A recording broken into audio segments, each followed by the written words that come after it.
Thank you all so much for being here for day 2 of Play Week.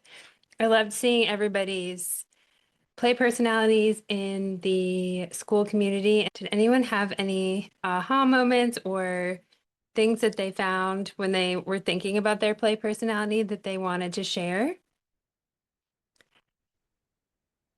I know for me, it always comes up, and Jesse just said this, there's just so many, and I think that that's pretty normal.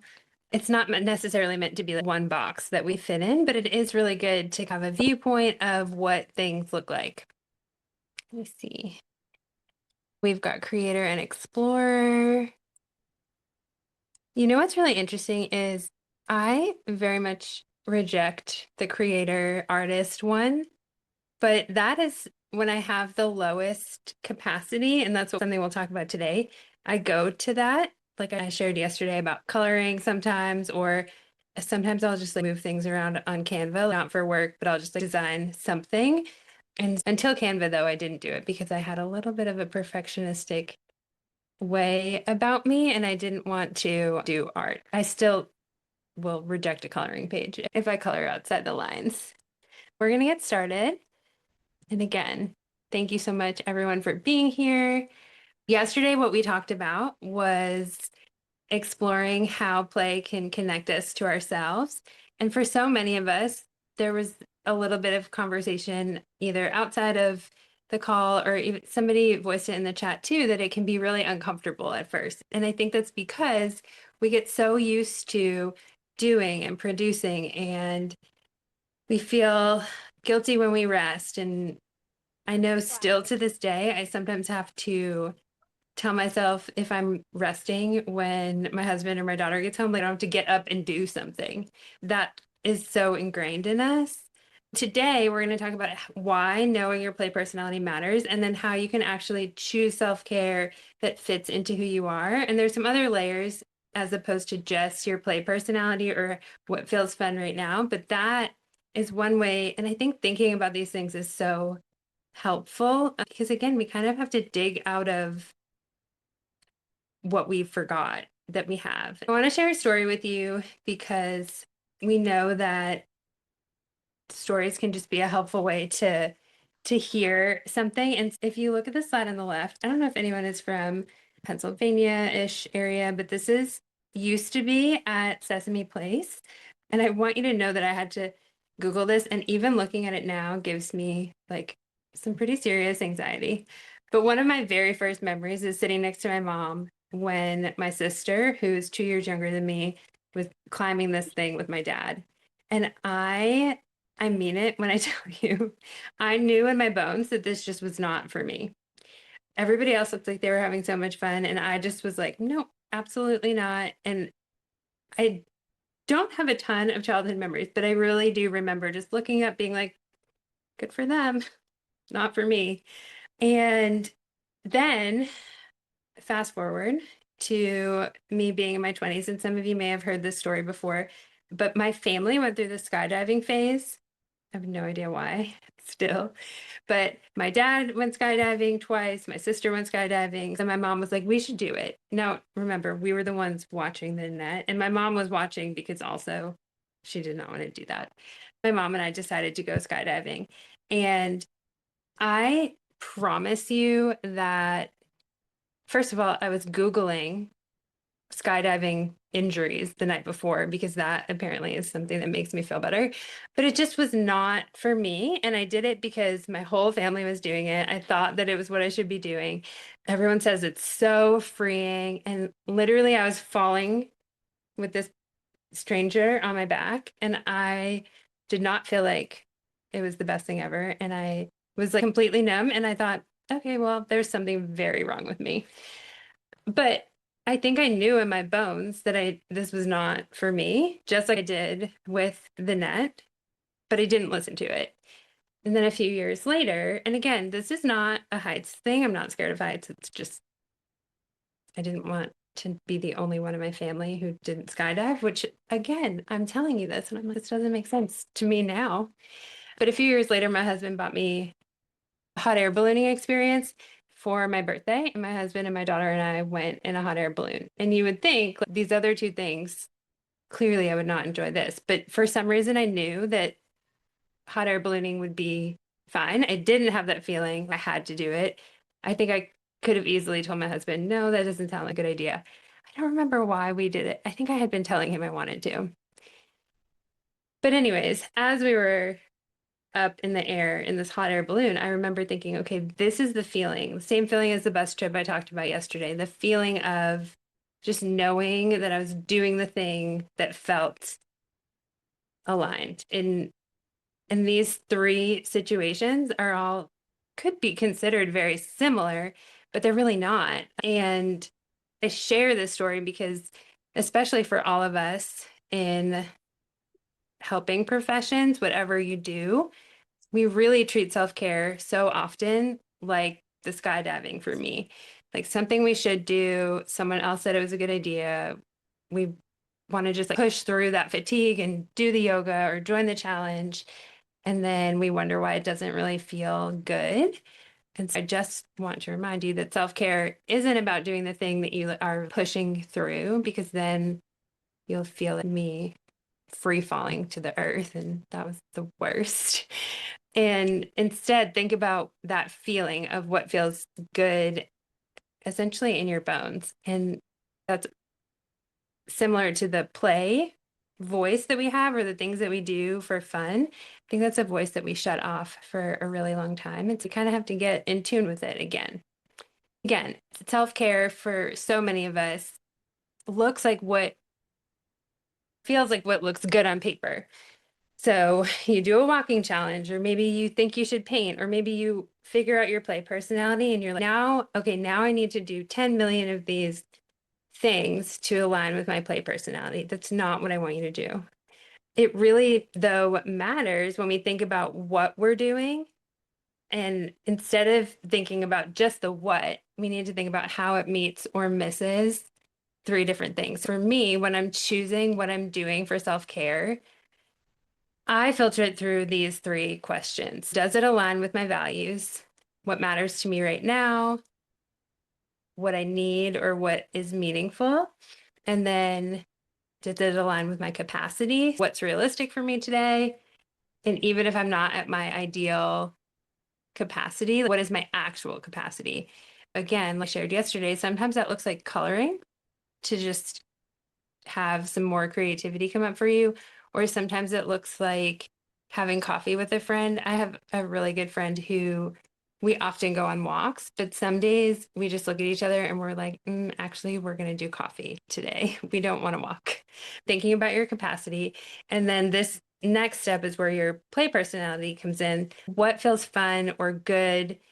And as I was sharing at the beginning, we can use those play personalities as a filter, but it's not necessarily that you have to fit into one or the other.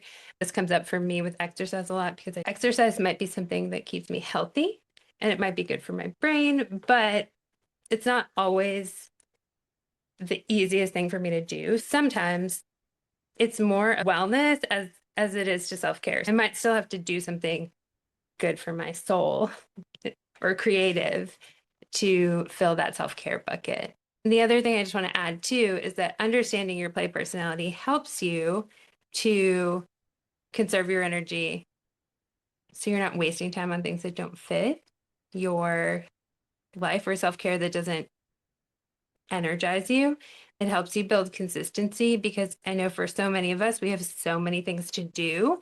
And when you're building that consistency, or when you're doing something that feels good, you're able to build that consistency. And then also, we're rewiring that guilt, the feeling of needing to get up when someone gets home so that you look like you're doing something. Does anyone else do that?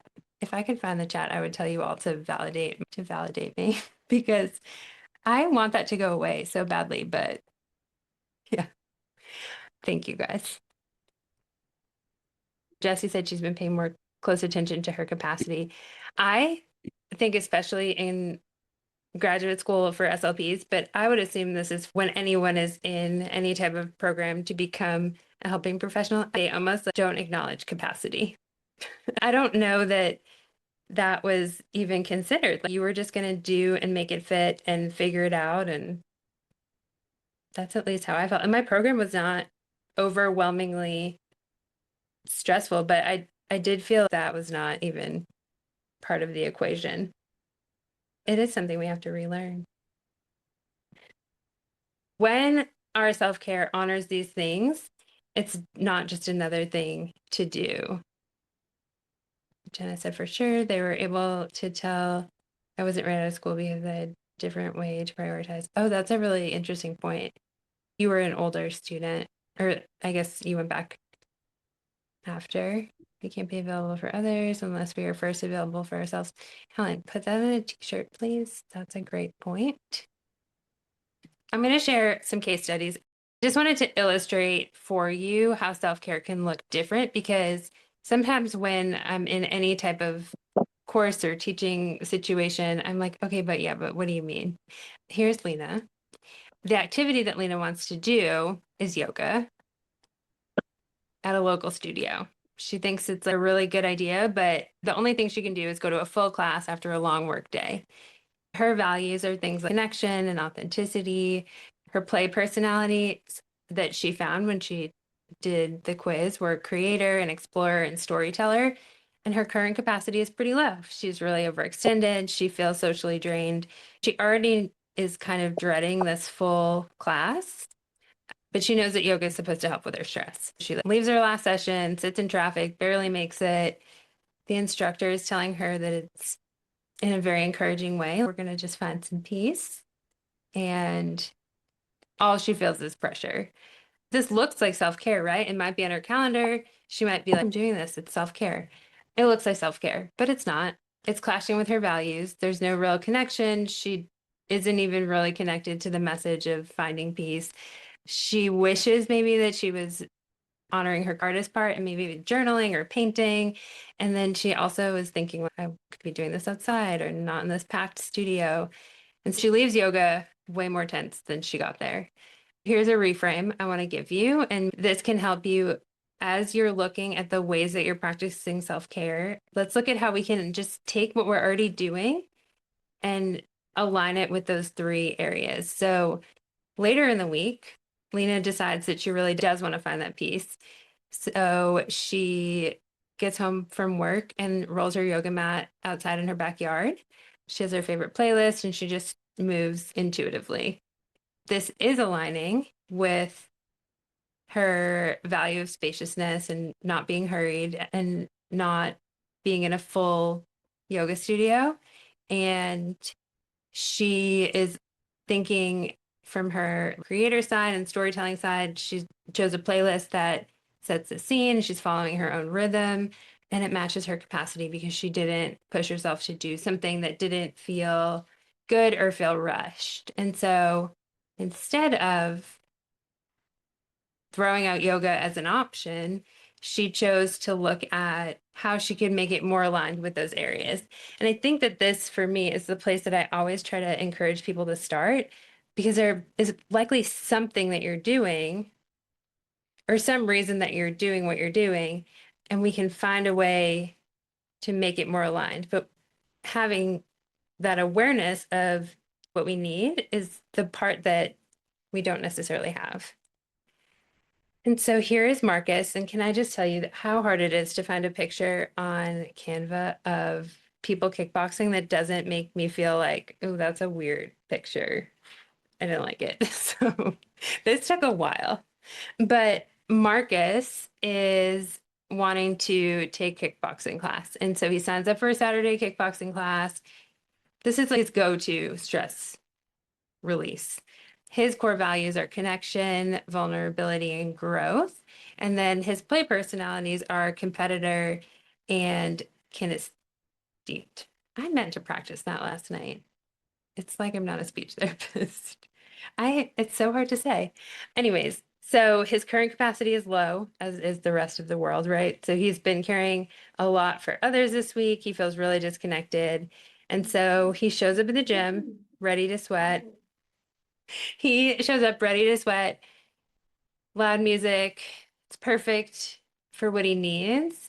It's perfect for his play personality. for what he feels he needs in this moment. But when the class ends, everyone just like grabs their bags and leaves. There's no check-in, there's no connection. And usually the instructor that he has is the one who has that moment of connection throughout class. He just feels like, shoot, I didn't get what I need. So the movement met his play style, not necessarily his values. He got the physical release that he wanted, but not necessarily the emotional connection. And the activity did match his capacity, but maybe not the other pieces that he was looking for. It's good self-care, but maybe not for his whole self. A reframe could be inviting somebody with him to the class. So next week, when Marcus is wanting to go to class, he invites a friend to join him. He grabs smoothies with them after, and they talk about how they both have been dealing with stuff. The action was the same, but he put some shifts into it to make it more aligned with those areas. And so now it is more energizing because he's looking at all of those areas. So the same class became a more authentic way of self-care. I had this happen to me over the summer. I had been trying to get a pedicure for like weeks and I just needed a pedicure. It was feeling like it should in my mind every time I did it. Every time I thought about it, like I didn't have time. And then I realized, and this isn't necessarily play personality, but looking at different ways that we can align something with our needs. And I was trying to sneak away and get a pedicure so I didn't have to take my daughter because I was like, what I'm told that I need is some me time. And then as soon as I was like, oh, actually, that doesn't feel good. And I could maybe see if she wanted to come with me and maybe have more connection, which is a core value of mine during the pedicure. And then it felt good to find time for it in my schedule, which is such a funny thing when I think about it now, because still to this day, when I go home and visit my mom, that's what we do together. I'm like, clearly, I had that in my mind of that being something that feels energizing, but we just don't think about these things. What I want to invite you to do today is reflect on what you're doing. And I want to remind you that this isn't something that I want you to be judging yourself. If you are looking at this, there's probably so many people who are like, I don't have any self-care. I don't do anything. I don't want you to stress about this at all. And I have a tool for you also. And I'll pull this up in just a second. But I want you to just think about what you're doing for self-care or the things that you tell yourself you should be doing for self-care, maybe the things you're avoiding. And ask yourself, does it align with my values or what I think is important? Does it match the capacity that I have in the moment? It's not necessarily something you can think about outside of that moment. It's that self-awareness when you're thinking about whether you might do something right now or soon, or if you know you're not a morning person and you're getting up every morning to go to the gym and you've done it for a really long time and you don't feel you pass through that thing where you go to the gym enough to like it. I will tell you, if I am going to work out, I do it in the morning. And that's about the only way I have the capacity for it. Even though I told you most of the time I don't like to work out, I know about myself. That's when I have the capacity. Then does the thing that you're doing feel fun or nourishing? And I'm going to give you something to go through all of these things. I'm going to pull up the school and show you where you can find these tools.